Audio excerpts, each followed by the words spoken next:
चलतु आज करवा बेसन चिली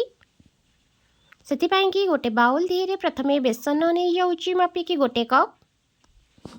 आवश्यक मुताबक लुण हल्दी पाउडर दे दूची आपण मैंने चाहिए ए अदा रसुण पेस्ट ये बैटर धीरे आपण अध चामच खंडे ऐड करें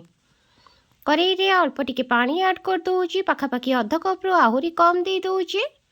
तेल टिके पकई दूची कड़ाई रे जंतिला बेले लागबनी जंतनटा को लो फ्लेम रे 5 मिनिट कसेला परे ताकू ठंडा करने गोटे प्लेट दिए को एमती तेल लगे रखी देथिबे आपण तापर पीस पीस करिकी काटी देबे क्यूब शेप रो मोठी काटिची आपण चाहिए ट्रायंगल शेप मध्य देई परिबे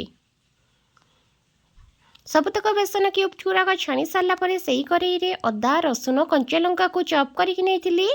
पकईकी हल्का गोल्डन ब्राउन हैला पर्यंत भाजी देबी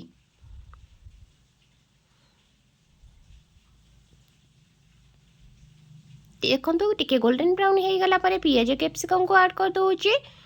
ताकू हाई फ्लेम रे 2 मिनिट भाजी सारा पर टमाटो सॉस 2 चम्मच रेड चिली सॉस गोटे चम्मच डार्क सोया सॉस अल्प दूची ग्रीन चिली सॉस 2 चम्मच दे दूची आवश्यक मुताबक गरम पानी ये ऐड करुँची पाखापाखि अध कप खंडे गरम पानी ये यूज करुँची आवश्यक मुताबक लुण पकईकी प्रथमे बेसन क्यूब तक पकई दूची तापरे गोटे चामच गोलमरिच पाउडर ये ऐड करछि आपण चाहिए यही समय अजिनोमोटो व्यवहार करि परिबे